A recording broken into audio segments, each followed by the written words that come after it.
Welcome to Chat, Communications, Happenings, and Trends, with your host, Amanda Cumming, and producer, Janet Louise Meyer. Thank you for listening.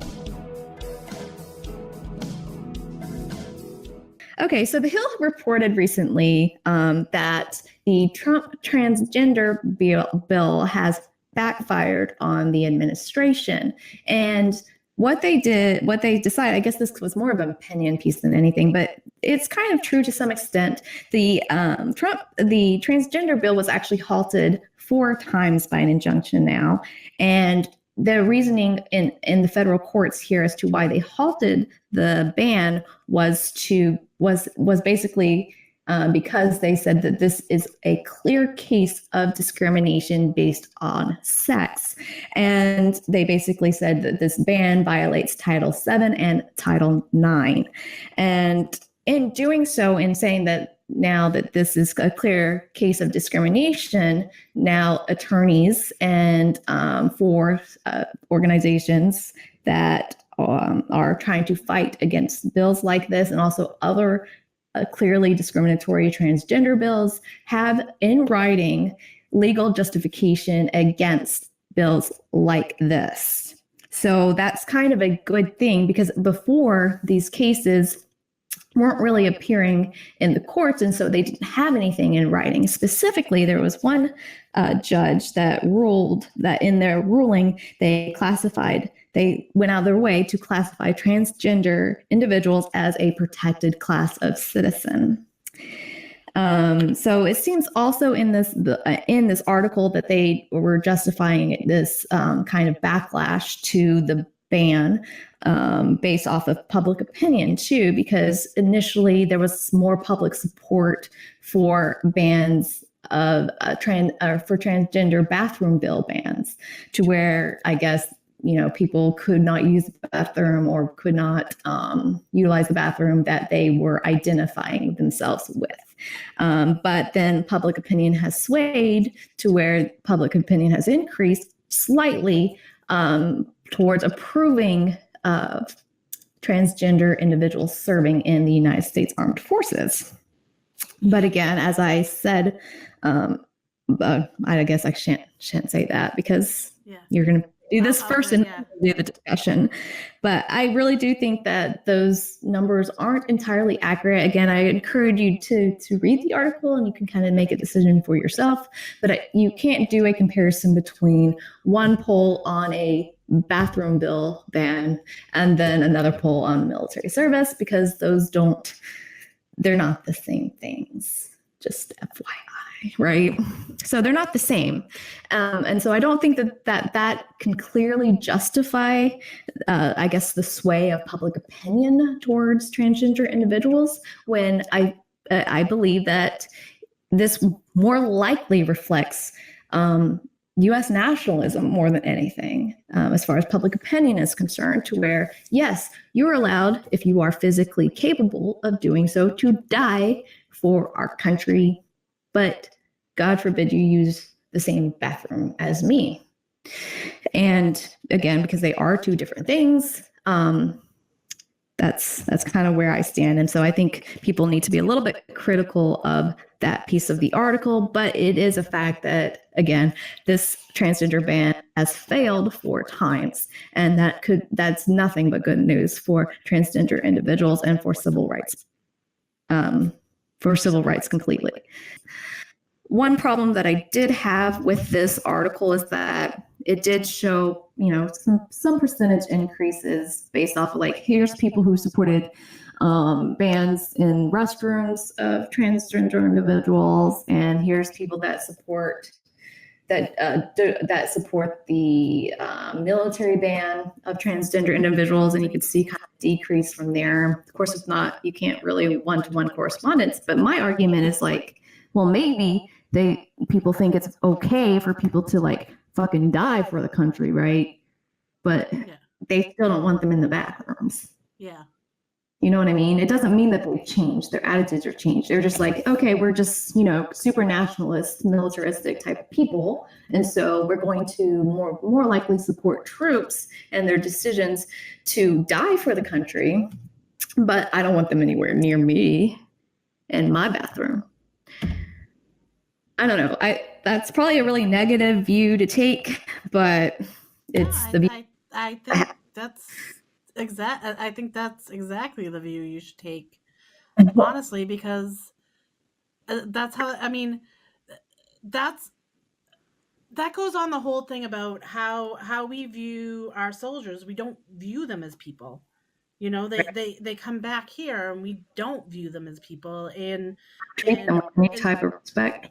and so they're, you know, to extend that to the trans and be like, oh, it's fine for them to do this, but they can't have these rights.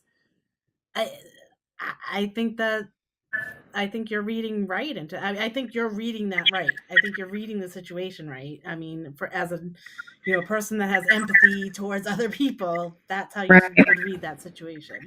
Well, because I recognize that other people don't have that empathy, right? Yeah. So that's, and I think even, you know, I think people forget that somehow. Yeah. Somehow they do.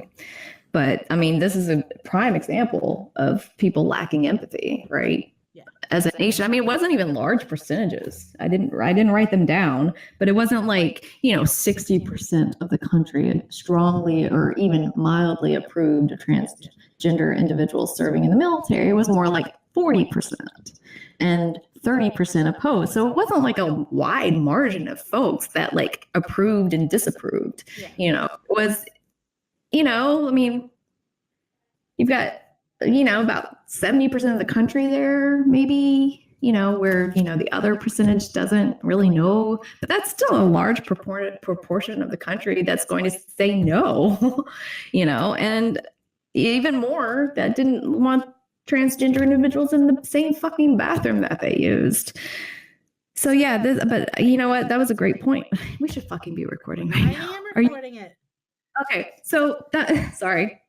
So that goes to kind of your point about, which I didn't even think about, is how we actually treat our service members, especially our veterans, right? They're great while they serve, but they come back, they're homeless. They're part of the like largest homeless population that we have in the country are veterans.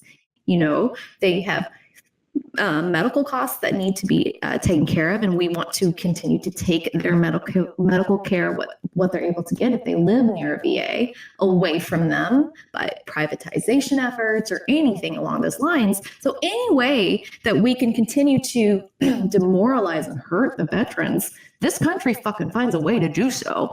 And to assume that transgender individuals would, I don't know, be safeguarded from what every other veteran ends up going through is laughable. And I think we all know what would happen, right? Because they, again, just reading from that article, transgender individuals are more likely to suffer from healthcare inequalities. They are more likely to suffer from discrimination at work or getting any jobs and things like that. And so it's a big problem in the United States that I guess is, it's okay if they die for the country, but not okay if they live for the country or use the same bathroom.